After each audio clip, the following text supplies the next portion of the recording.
恭敬大德圣听，为知法界尽一切众生，请转妙法论，教导我们如何了生脱世，离苦得乐，殊证无生。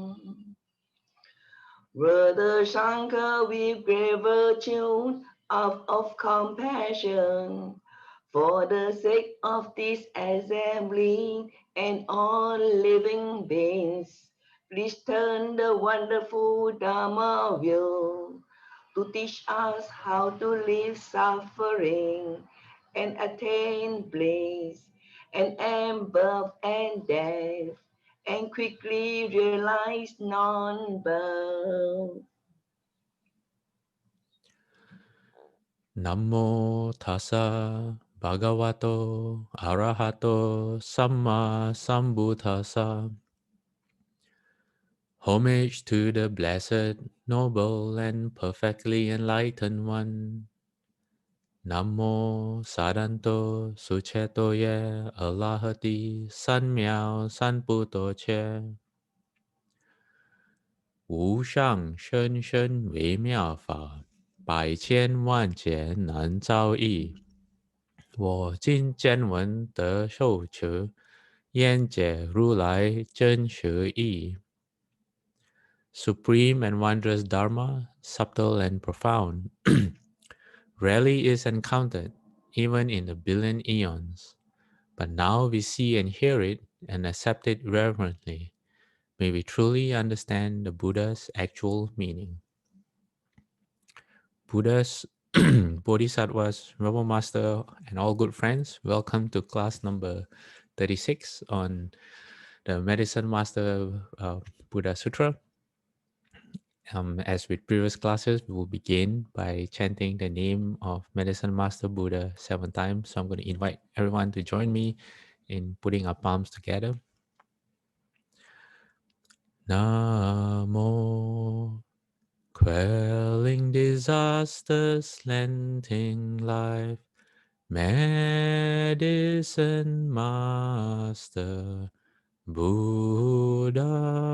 Namo, quelling disasters, lengthening life, Medicine Master Buddha. Namo, quelling disasters, lengthening life, Medicine Master Buddha.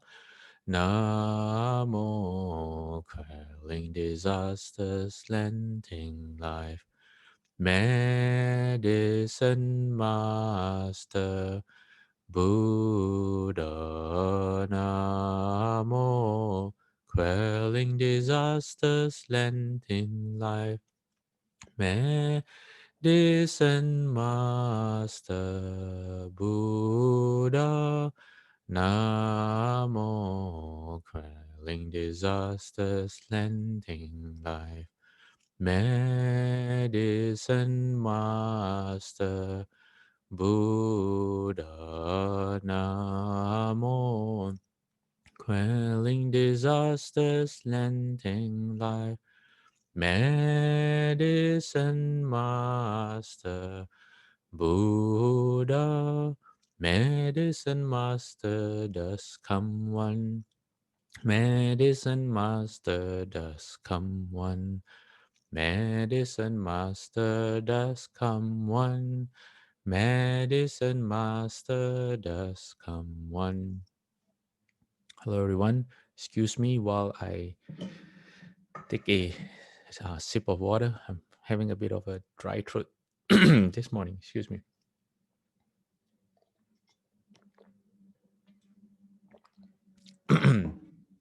Okay, much better. Does anyone have any questions from last week?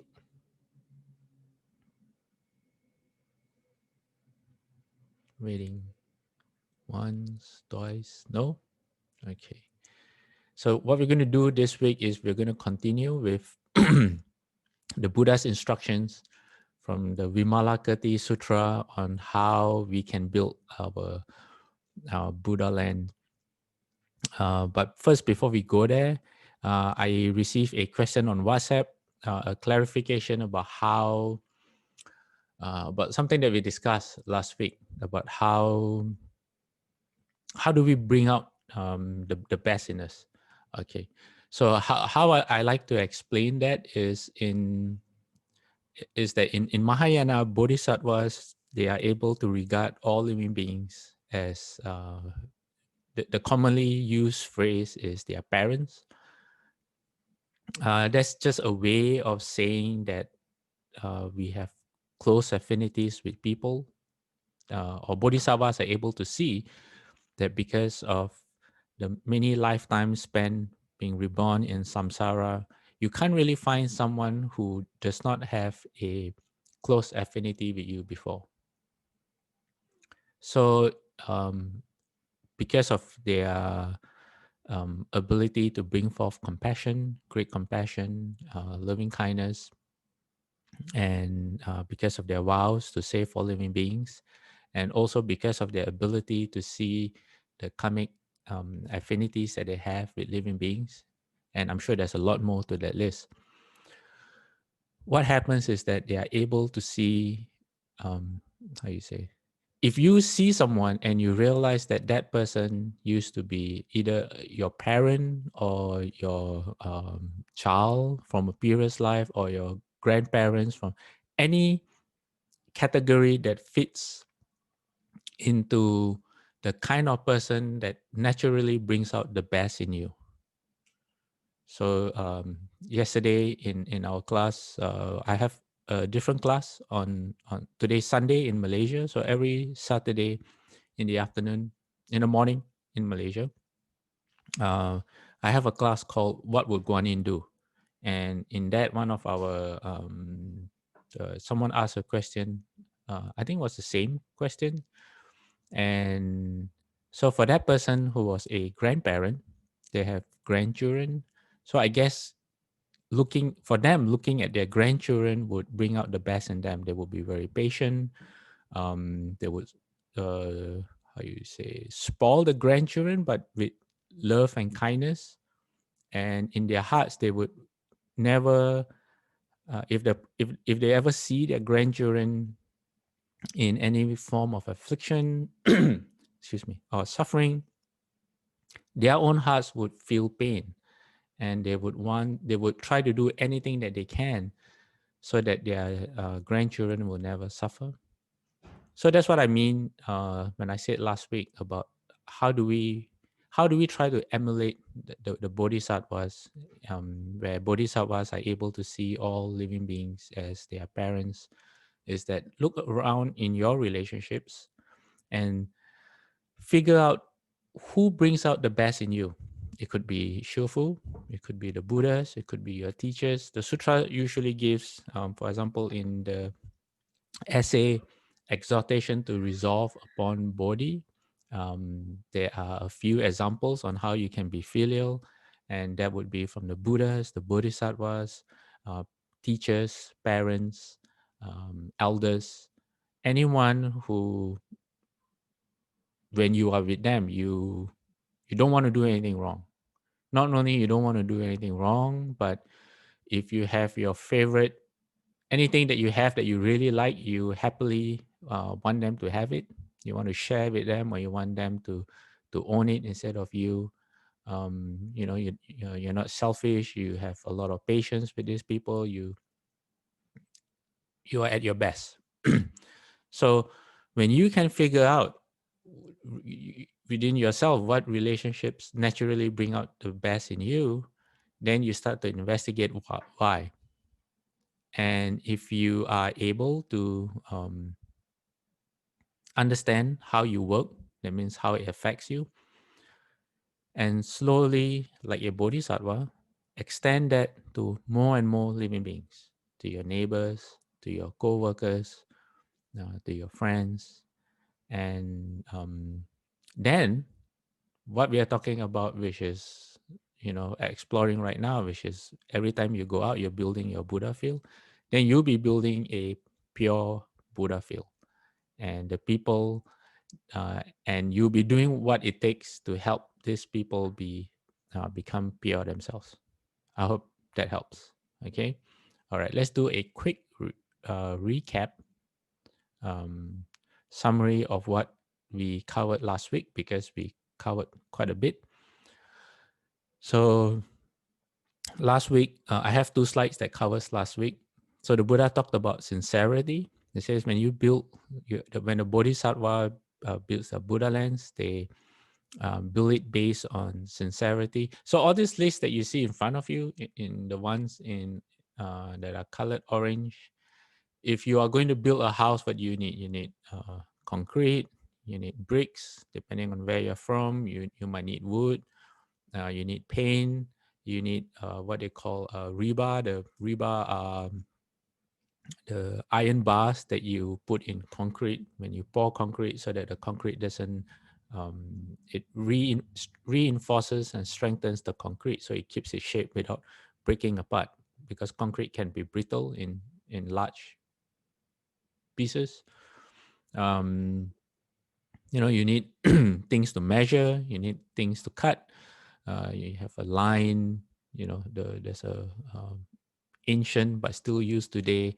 You draw a line, and the line is either has ink or has some kind of powdered chalk, and then you snap it, and then you get a straight line to help you build.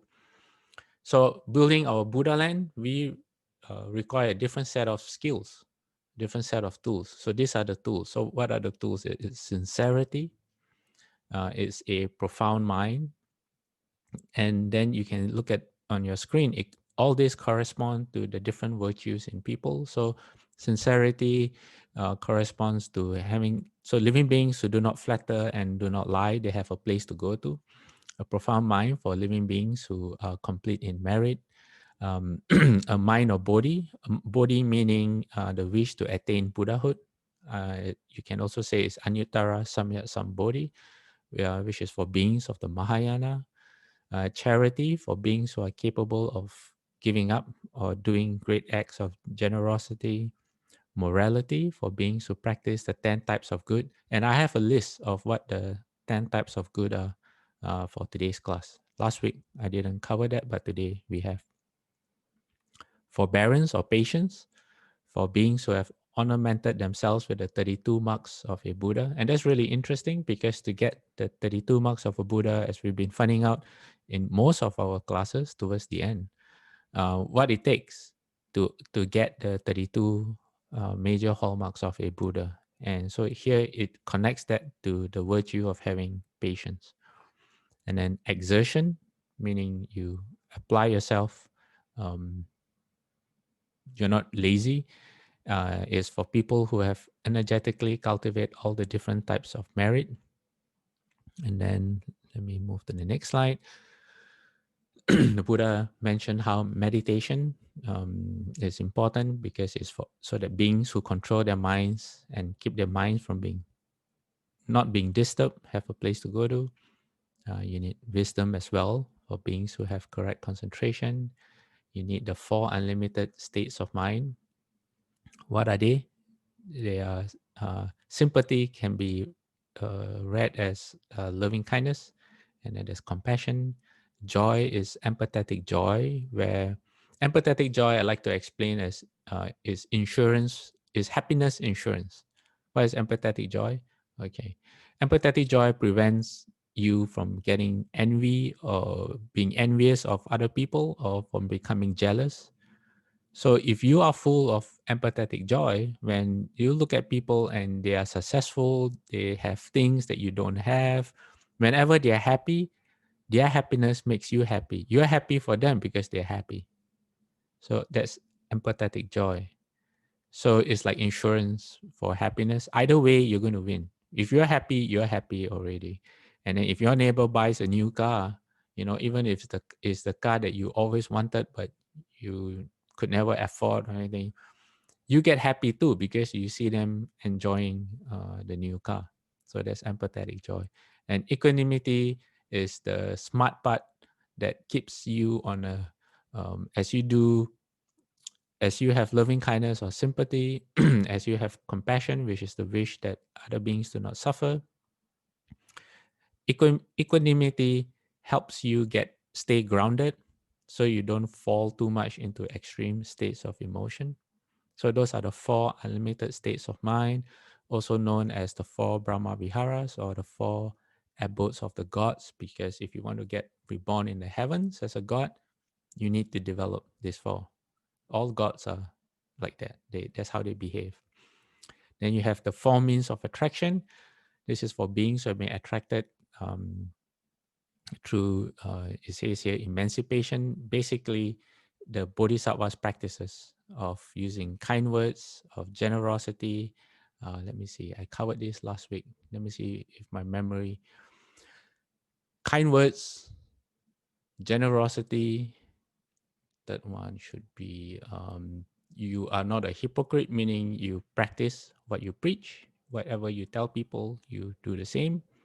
And the other one is, I have to revisit. Okay, go back to last week's class. Somehow or other, my mind isn't working today. Okay. And yes, Clifford, your mind is unmuted. You have an answer? No? Quickly muted his mic. Okay, the last one is skillful means. For beings with skillful means are without hindrance regarding all dharmas, meaning the Bodhisattva uses skillful means, meaning he knows how to, he knows what to say, what to do, or what not to do, what not to say, always at the right time, depending on that person's conditions. So depending on who you are, what you believe in, what you want, what your goals are, what your vows are, what your karmic conditions are like, the Bodhisattva is able to understand you and do the right thing in order to help you walk the path. So Ron has a question. Ron says, what does Mahayana mean? Okay, I'm going to, okay, maybe I'll just give you my quick answer on what Mahayana means. Ron, Mahayana is where you, the heart, Mahayana by the virtue of the name, Maha in Sanskrit means big or large. As opposed to say, what's the counterpart to Mahayana? That would be Theravada. Theravada, also commonly known as the teachings of the Buddha, that's included in the Pali Canon. So in the Pali Canon, the teachings are about ending your own suffering as a practitioner and attaining arhatship and Nirvana. Mahayana is a different concept built on the same teachings, but it has a whole set of other teachings that speaks about being able to open up the heart using, so you move from compassion, which is the wish that beings can end their suffering, you move to great compassion. And in great compassion, the difference is that you take it upon yourself. You see yourself as being someone who can do something about um, reducing the suffering of living beings. So you want to help living beings. In a way, it means that Mahayana, you want to become a Buddha. And along the way, you understand that it is about helping living beings become Buddhas first, or at least getting them on the path until they are kind of self-sufficient. They have a clear path towards Buddhahood, and then you continually help living beings. So Mahayana to me means opening of the heart. Your heart becomes big. It's no longer small where you are concerned with your own suffering, but your heart becomes bigger and you are more concerned about the suffering of living beings as much as for yourself. Okay, and everyone else, please type in the chat box what your versions, your answers of what Mahayana is. Okay, so let's move on to what we have for today. Today is a continuation of the Buddha, still listing down the tools that we need, the skills that we need to work on as we go about creating our pure land. Okay, are you ready? All right. So I'm going to put my palms together. Buddha says, The 37 factors of enlightenment are the Bodhisattva's pure land. When the Bodhisattva achieves Buddhahood, sentient beings who have accomplished the foundations of mindfulness, correct exertions, numinous capabilities, faculties, powers, and the whole path, and the noble path, come to be born in this country. Okay, what are the 37 factors of enlightenment? Sometimes it's translated as the 37 limbs of enlightenment or the 37 wings, like wings on a bird, wings of enlightenment. Um, it's a classification of all the teachings that's found in the Pali Canon, what the Buddha spoke to sound hearers, people like us. Okay, so if you take all the teachings in the Pali Canon, you can fit them neatly into this 37 factors. We are not going to go into detail into what these 37 factors are, but I can give you the groupings. It's the 4 applications of mindfulness. It's the 4 right efforts. It's the 4 bases of psychic powers. It's the 5 spiritual faculties. It's the 5 powers. It's the 7 factors of enlightenment, and it's the Noble Eightfold Path. There are many uh, commentaries and teachings that are concentrated on the 37 wings of enlightenment. So for anyone who's interested, they can go find it out themselves. It would be too much to cover them all um, in one class or even in a series of classes. Okay, next. The attitude of rededication. What does it mean? Transference of merit. Okay. It's the Bodhisattva's pure land. When the Bodhisattva achieves Buddhahood, he attains a country that is complete in all forms of merit. And then the next one is explaining how to eliminate the 8 difficult realms. What are the 8 difficult realms? It says where the Buddha and the Dharma are unknown. Okay. It's the Bodhisattva's pure land. When the Bodhisattva achieves Buddhahood, his country is without the 3 evil destinations and the 8 difficult realms. Okay, so what are the 3 evil destinations and 8 difficult realms? Basically, you don't want to create the causes for yourself to be reborn in these 8 places. Okay, what are they?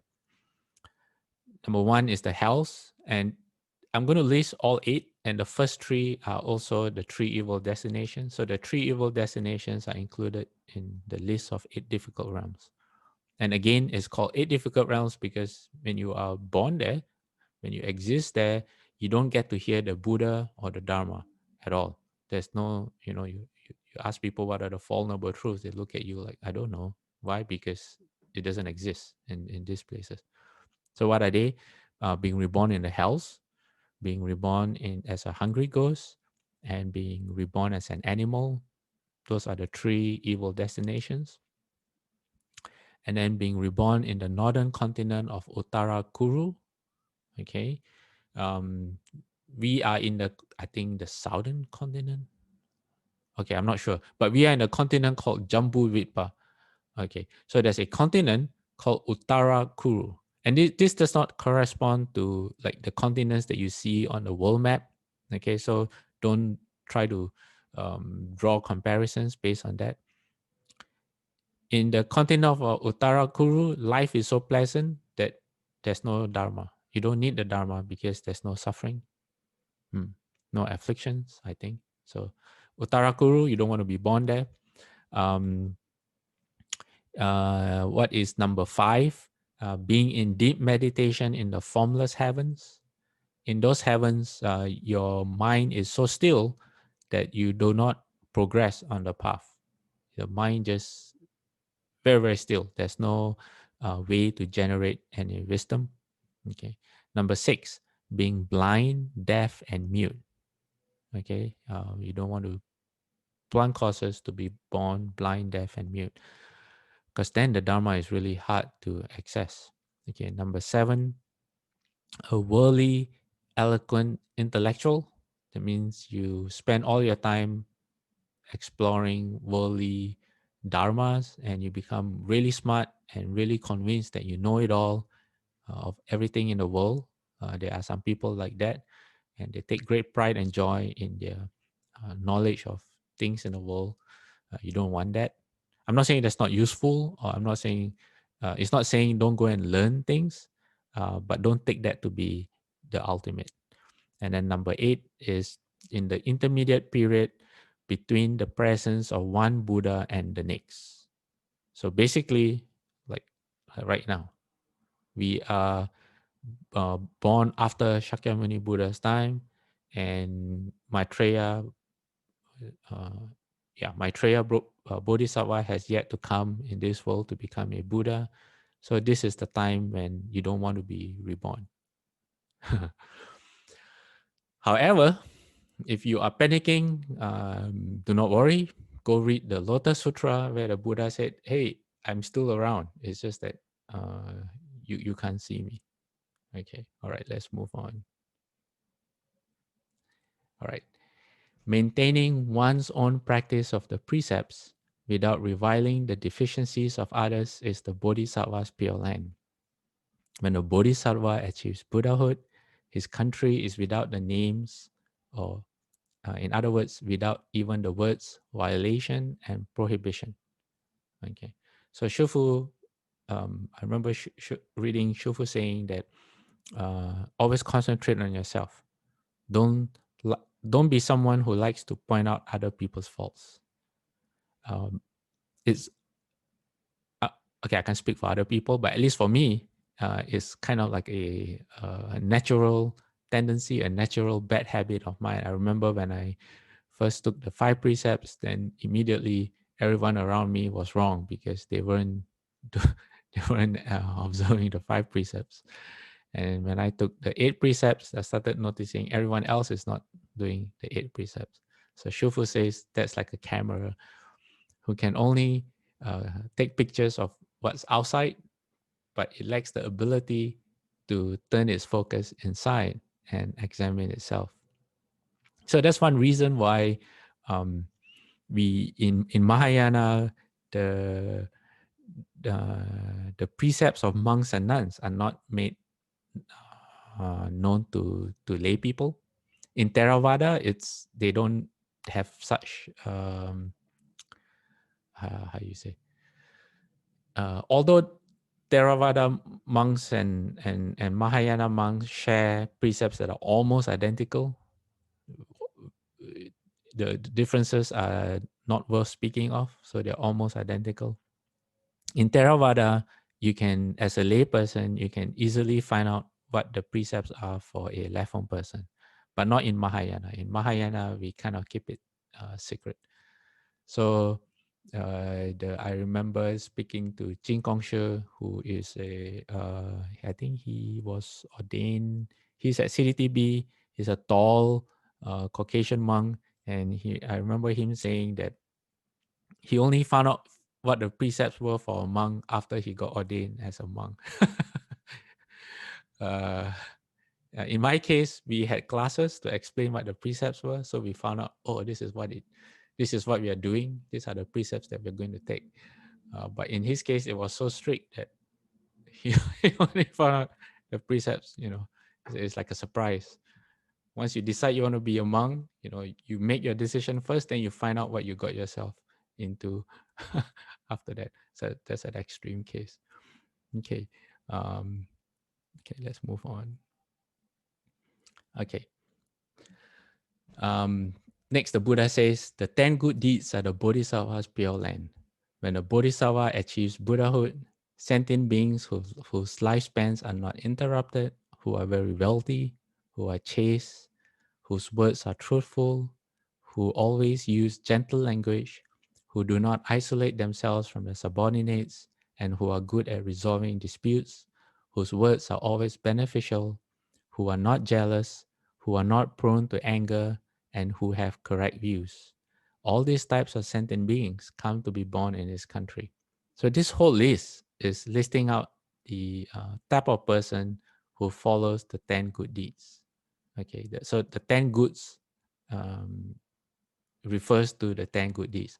What are the 10 good deeds? The 10 good deeds are refraining from killing or harming, refraining from stealing, which is not taking what is not yours or what is not given to you, refraining from sexual misconduct, that means respecting the relationships of other people and of your own, refraining from lying, from divisive speech, that means speech that will cause other people to have bad impressions of other people, harsh language, frivolous talk, and then refraining from craving, aversion, and deviant views. These are known as the 10 good deeds.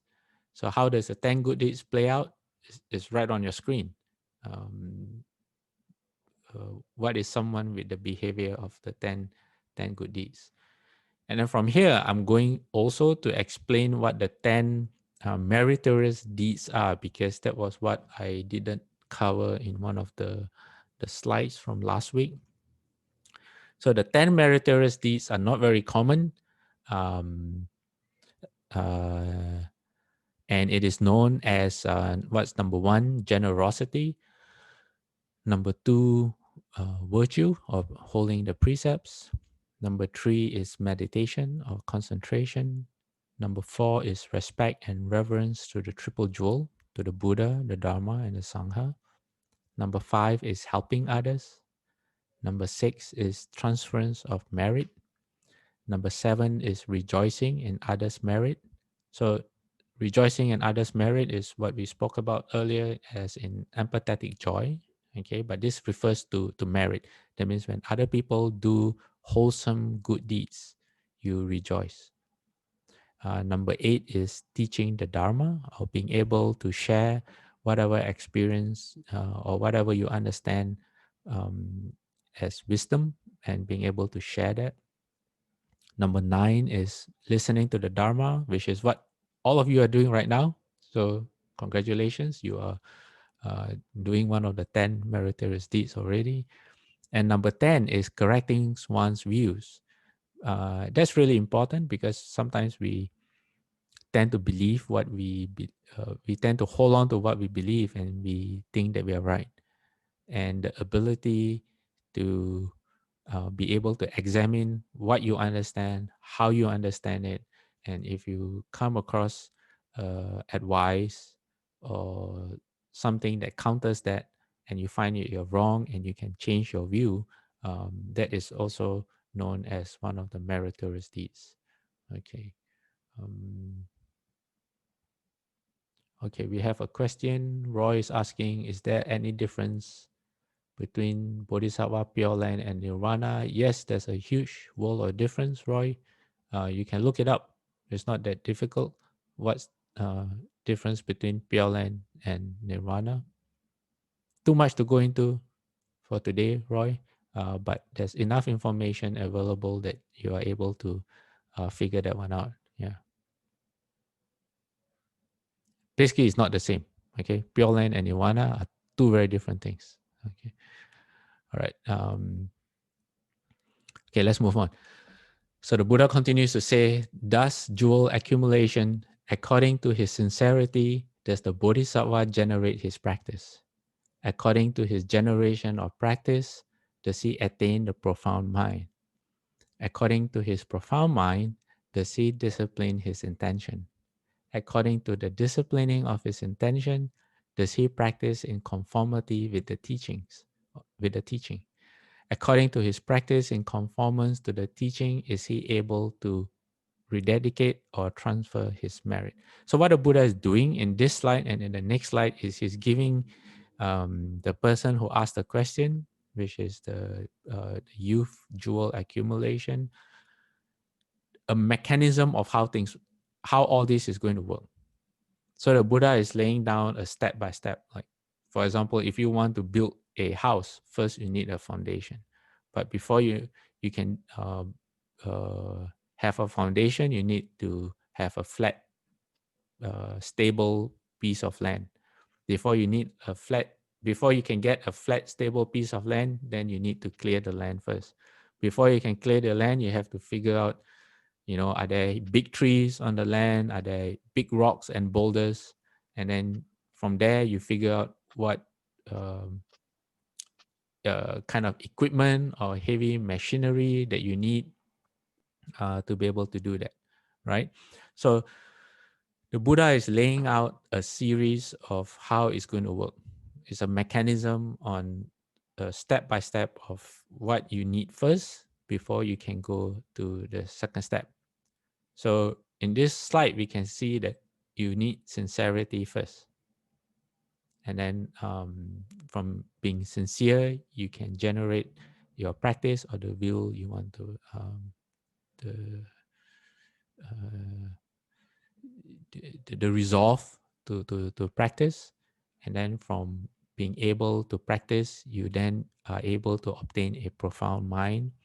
And from a profound mind, you discipline your intention. And disciplining intention makes you conform with the teachings. And then being able to conform with the teachings, you are then able to dedicate your merit. Let's see what's next. Don't ask me to explain all this in detail because it's a bit, how you say, profound. And profound to me means two things. One is above my pay grade or above my level of experience. The second one is that for everyone it's different. For all of you here, if you really think about it, you have to apply this to yourself. Because it's different, you will interpret this differently.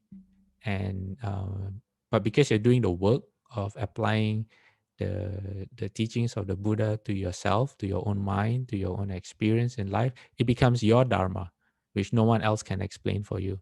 And then you work on yourself based on that. Okay. It's not a cop out. I'm not trying to run away from not being able to explain, but I generally feel that it's that way. So Dharma, this is the practice part of the Dharma. Practice is not just doing with your body, but also with your mind. Okay, let's move on to the what else the Buddha has to say about this whole mechanism. Okay. So then the Buddha says, according to his rededication or transference of merit, does he have skillful means? According to his skillful means, does he make sentient beings accomplish liberation? According to his accomplishment of the liberation of sentient beings, is his Buddha land pure? According to the purity of the Buddha land, is his explanation of the Dharma pure? According to the purity of his explanation of the Dharma, is his wisdom pure? Excuse me. According to the purity of his wisdom, is his mind pure? According to the purity of his mind, are all his merits pure? So, how do you say? Uh, I find this very profound. There's a genius to it that escapes a casual reading, because we started with the youth jewel accumulation, asking the Buddha, how does a pure land get built? What is a pure land? How does it get built? How does a Bodhisattva, start to develop his pure land? And then the Buddha gave the youth a whole list of things. First, the Buddha says that pure lands are built according to the living beings that the Bodhisattva saves. So the more pure the Bodhisattva's mind, the more pure the mind of living beings, then the more pure the pure land of the Bodhisattva. So after giving a whole list of virtues that the Bodhisattva works on in order to save living beings, and how those virtues correspond to the efforts of the living beings that he's trying to save, then the Buddha ends it by linking all of that and how it works in a step-by-step function, which we just read in the last two slides. Yeah. So I find that really, really deep and profound. And imagine being able to explain to someone. First, you give a whole list of things, and then after that, you explain how they all work together in a way that seems so that you can't fault. It's logical, it makes sense, you know, and it's profound enough for you not to be able to ask too many questions because you have to go figure it out yourself. All right. Okay. Okay, let's move on to the next slide. Therefore, jewel accumulation. If a bodhisattva wishes to attain a pure land, he should purify his mind. According to the purity of his mind, is his Buddha land pure? Okay, so we just talk about that. Okay, so in the next slide, I have something that's really, really interesting because there's someone who's listening, who's in the audience, who's listening to all of this, and his name is Venerable Shariputra. Okay, and he has a thought. As he's listening to all this, Shariputra's mind is like all of us. His mind is moving, he's thinking. Let's find out what Shariputra is thinking about what's going on. Okay, so Buddha says, he concludes by saying, therefore, jewel accumulation, if a bodhisattva wishes to attain a pure land, this is a repeat of the uh, the sentence from the last slide. My mistake, sorry. Okay, let's go to what Shariputra is thinking. He says, at that time, Shariputra was influenced by the Buddha's luminous charisma to have this thought. If the bodhisattva's Buddha land is pure according to the purity of the bodhisattva's mind, then when our world-honored one was a bodhisattva, his mind must have been pure. Nevertheless, this Buddha land is so impure. Okay, so Shariputra knows that right now, in we are on the continent of Jambudvipa, in the in this particular uh, what's, what's the word for the world? Uh, uh, oh, I forgot the Sanskrit word for the world. Datu.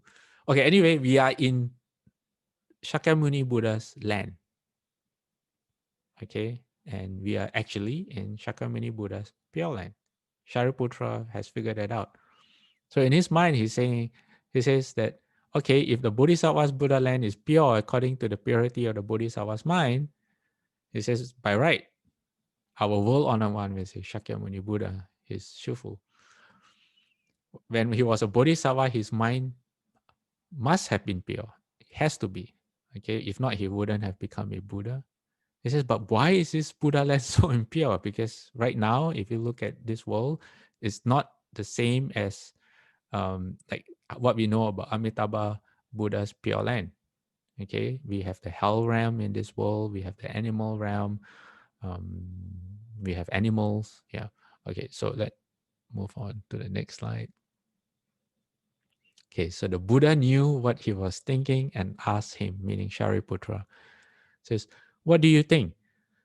Although the blind do not see them, can the sun and moon be anything but pure? So Shariputra answered, no, world-honored one. This is the fault of the blind, not that of the sun and moon. In other words, the Bodhisattva, the Buddha is saying, you know, if someone is blind and they can't see the sun and the moon, is there a sun and moon? Okay, so the Buddha said, Shariputra, it is through the transgressions of sentient beings that they do not see the purity of the Tathagata's Buddha land, meaning his own, he's speaking about himself right now. Say this is not the Tathagata's fault. Shariputra, this land of mine is pure, but you do not see it. Okay, so the Buddha is explaining to Shariputra that because of our karmic conditions, we are unable to see this pure land of Shakyamuni Buddha, and instead what we see is what we see, which is a land that's not pure. Okay, and then the Buddha says, that's not my fault. He says, this is not the Tathagata's fault, Shariputra. This land of mine is pure. Okay, let's move on to the next slide. There's someone else in the audience, and his name is Kong. How do you pronounce this? Conch Crest Brahma King. And he said to Shariputra, he says, do not think thus, saying that this Buddha land is not pure. Why? I have witnessed the purity of Shakyamuni Buddha's land. It is like the heavenly place of Ishvara. And then Shariputra replied, he's still stubborn. He says, as I observe this land, it is hills and hollows, brambles and gravel, and rocks and mountains, all filled with defilements. Okay, let's look at the first paragraph.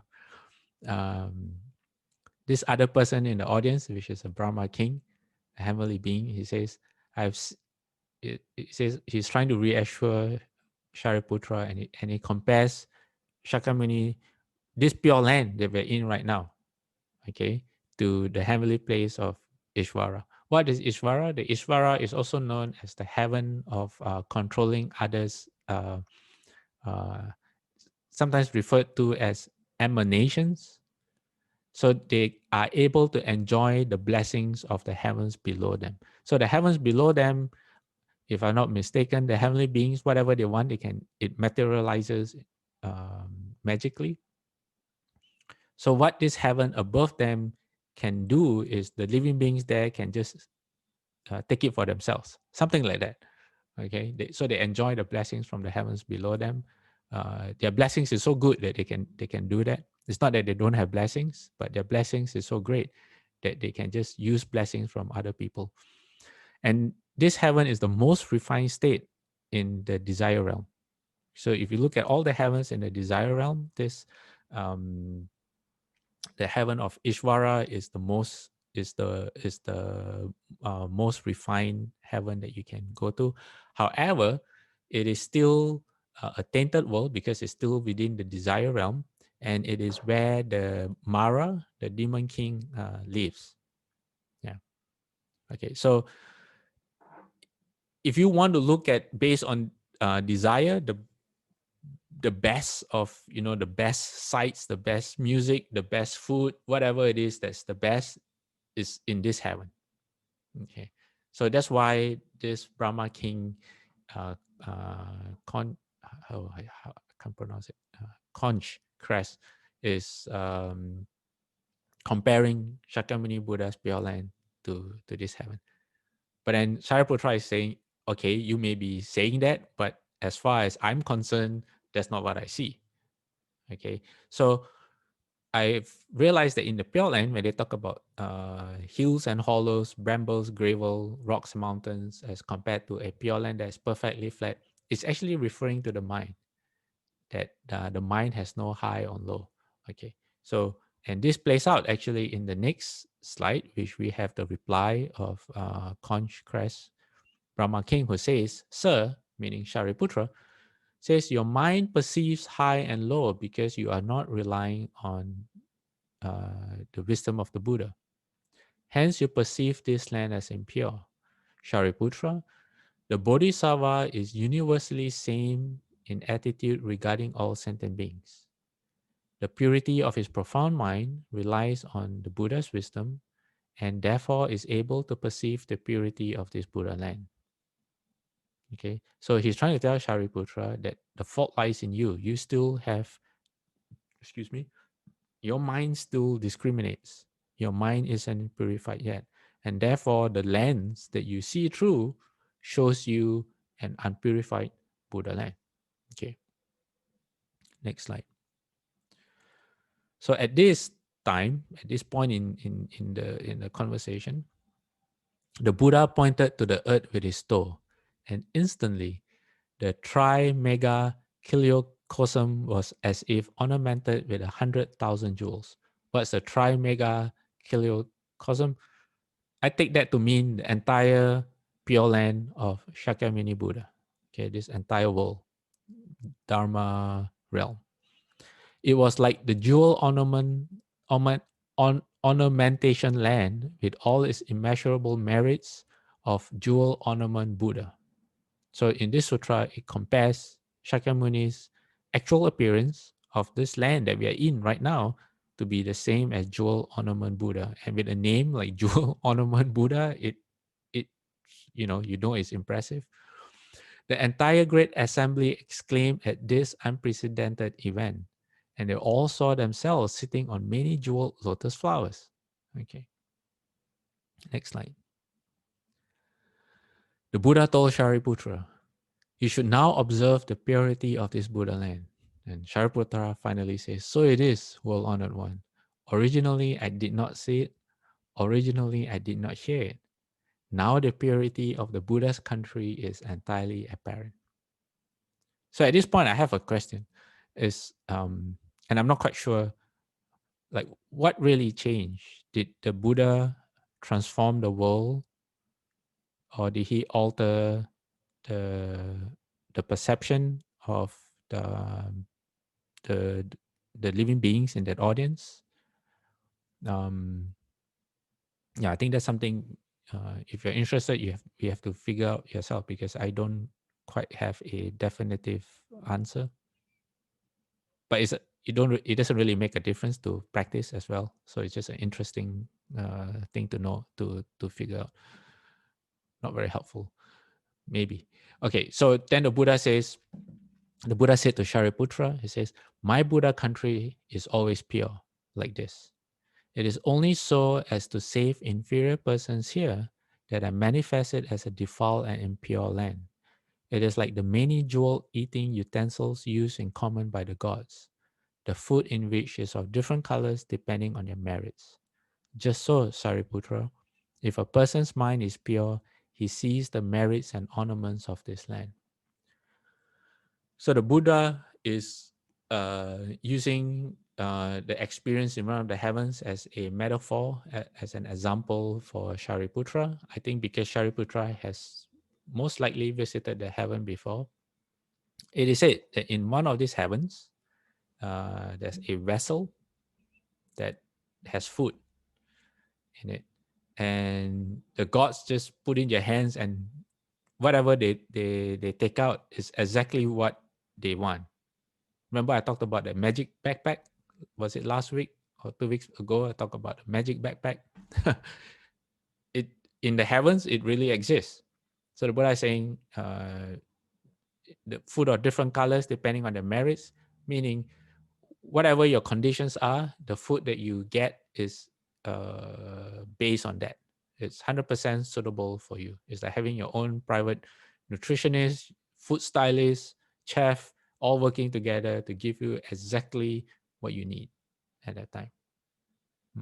So I find this last slide um, very interesting because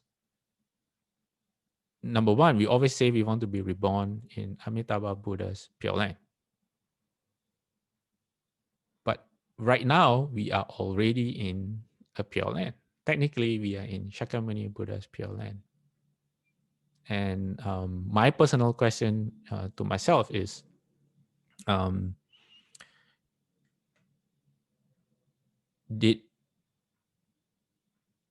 I'm not sure how to resolve this. I have to maybe investigate more.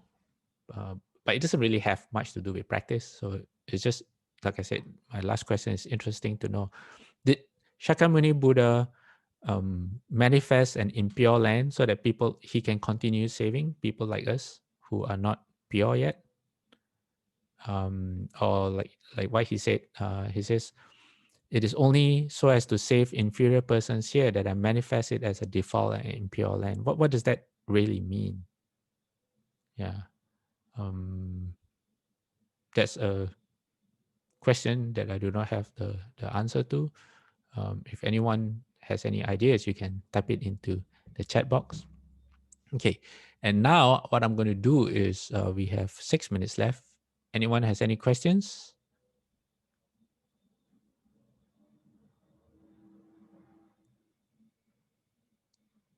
Oh, hold on, let me. Okay, if no one has questions, then we can go to continue with our ending the class with the 32 hallmarks of the Buddha. Okay, let me see. We are at 21, which is number 21 says that the Buddha has full and round shoulders like a banyan tree. So I managed to find this photo of a banyan tree. I think banyan, how do you pronounce it? Banyan trees are known for its symmetry. It's asymmetrical. That means it's very, very balanced. And So the description of this is that it says the top of a Buddha's shoulders are round and well connected to his neck. His network of veins is not visible, and the area between a Buddha's collarbone and shoulder is rounded, fleshy, and full without any hollow depression, and is as stately and well proportioned as a full-grown banyan tree. So how do you get this? Okay, one explanation says this comes from him, or the Buddha, having built public gardens and parks for the enjoyment of others, and from having encouraged others to do the same.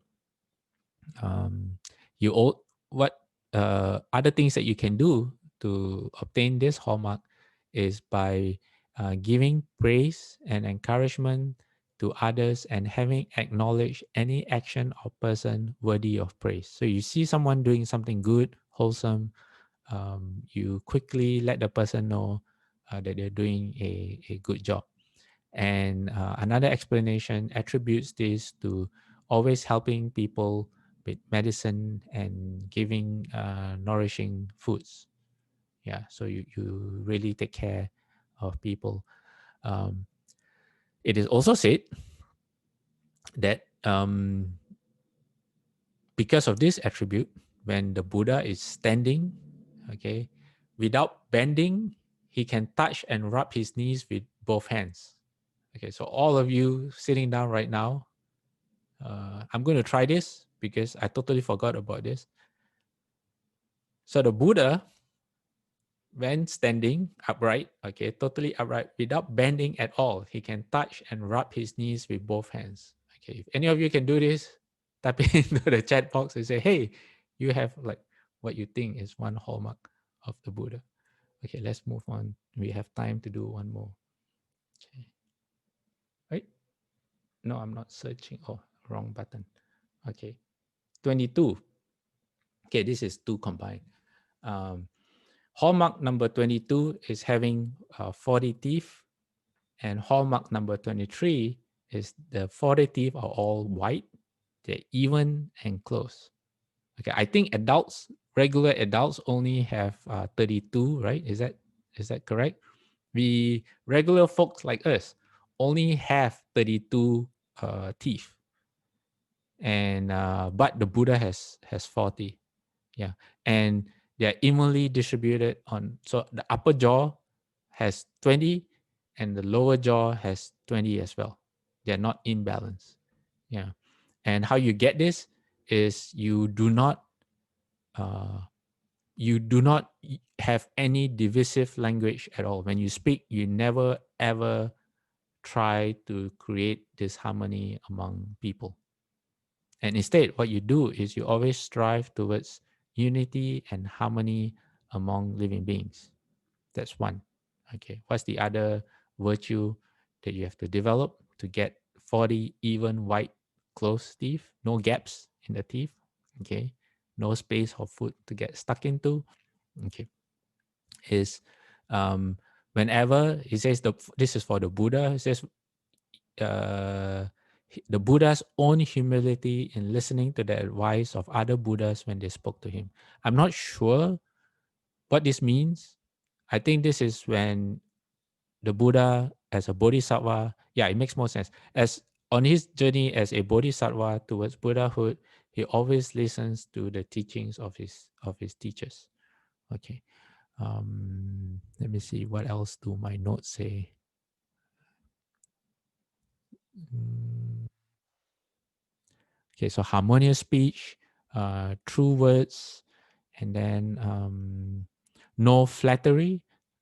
Okay, no flattery. You do not pressure people into giving you what you want. You do not extort people, or threaten people with their secrets to get what you want. No bribery and no pretense. You do not try to fool people. So okay, so to says this comes from the Buddha or the Bodhisattva having spoken the truth for here it says 3 zillion eons. Oh, that's a really long time. 3 zillion eons. You never lie at all. You always speak the truth. You're honest. You're never devious. You're not scheming or crooked with people. That's how you get um, 40 teeth, even wide and close. So, which is no wonder why I don't think anyone has 40 teeth, because it's so hard to do. Yeah. Okay. Um, Also, okay, let me see. Yes, white, brilliantly white teeth is because of having giving special praise to the Buddhas and Bodhisattvas and always showing them great respect. Okay, all right. So it's time. Um, Anyone have any questions before we call it, we end the class? So, Busher, this Yes. is Ron. Yes, Ron. Uh, so, you know what? So I just want to share an experience. So, Oh yes, um, Ron. Yeah, sorry, I totally forgot. Yes, no, please, that's Ron. Go okay. ahead. It won't take very long. So, you know what? When we talked about the ghost, I think you brought that subject up before you left for Malaysia, you know, and at that time I really didn't really, I only believed in ghosts because the venerable master, talked about ghosts. He says if you believe in Buddhas, you believe in ghosts. So I kind of like, okay, I forced myself to believe in ghosts. And, and then you know, then you brought up, about what ghosts do and so on, and that they really have a miserable life. They try to eat and they can't eat and they don't get enough to eat and so on. And you gave us this, I think this document called, or you gave us a reference to the hungry shades outside the wall. So I read that, and I kind of felt pity for the ghost, and so I learned from the class that, okay, um, to instead of giving ghosts food, offering the food to the ghost, you offer the merit and virtue.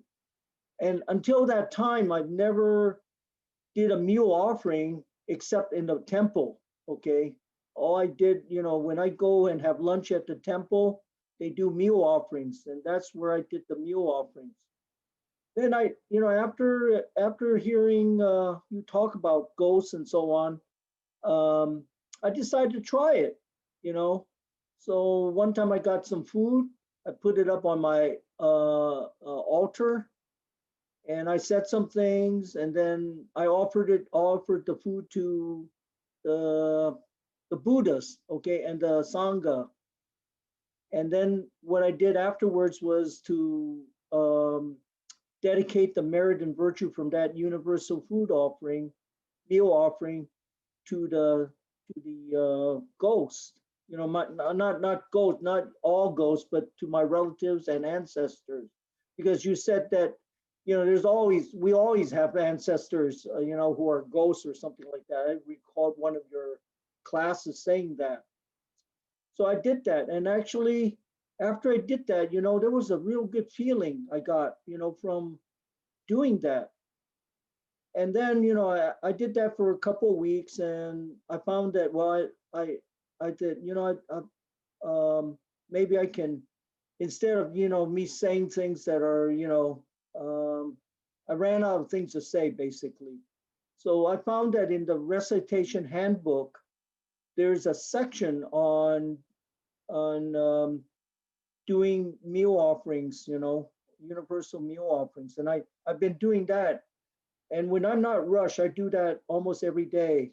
But when I'm rushed, I don't do the meal offering. So I just want to say that, you know what, there's a good feeling that one gets when you really kind of like think that the ghost, that your relatives or ancestors, they're just waiting around to get something, and it really helps them, and it helps, and I think we get merit and virtue from doing that. That's it, Basher. Thanks, Ron. Thanks for sharing. Hearing something like that makes all the anxiety and stress I have to go through preparing for our weekly classes are worth it every single time. Thanks. But for sure, you know that when you speak Dharma, um, uh, even though we understand only a little bit, like myself, I understand a little bit, but that Dharma is so important to us, and that uh, you, it's like you get a lot of merit and virtue from doing that. So I really appreciate that. So if I didn't hear it in your class, I probably would not have even tried to do a meal offering for the ancestors and relatives. That's that's how it, and so I just tried it just to see how it would work, and it worked out well. I mean, if I didn't, I mean, if it was kind of like, um, I I didn't get anything where I got a cold feeling out of this thing, I wouldn't have done it anymore. Okay. Um, in the Earth Star Sutra, it does say that sometimes you get dreams that are You get scary what? Oh, because your ancestors are trying to communicate with you in their uh, efforts to seek help to oh, elevate their suffering. So for any families who are experiencing, like you have a lot of arguments within the family, or you some people say, like, we're just experiencing bad luck, or our family is not loving at all, people like to quarrel and all that. Try giving what Ron try putting into practice what Ron just shared, and keep at it for a while.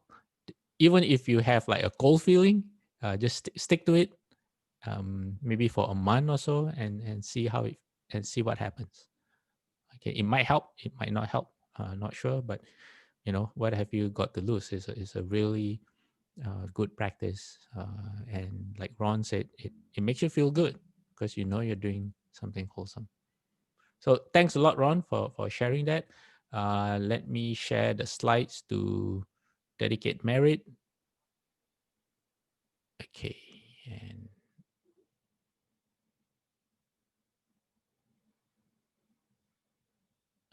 all right, I'm gonna put my palms together.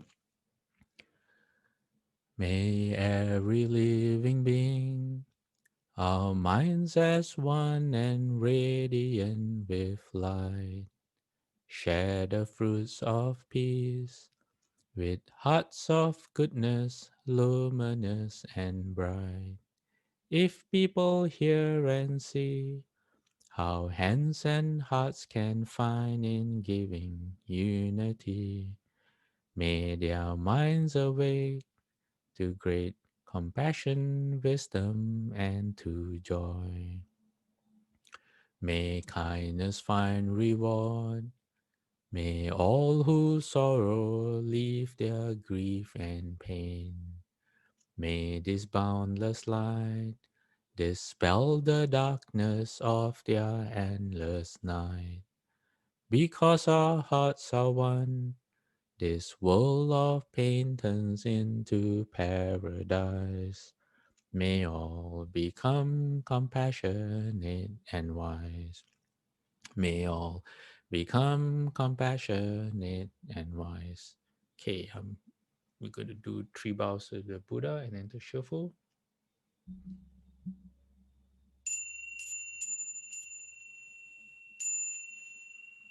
Second bow, third bow, half bow. Bowing respect to the Venerable Master.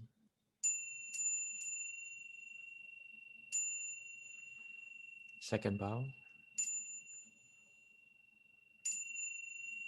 third bow, half bow. All right, everyone. Thank you for joining us today, and we will see you next week. Amit of all.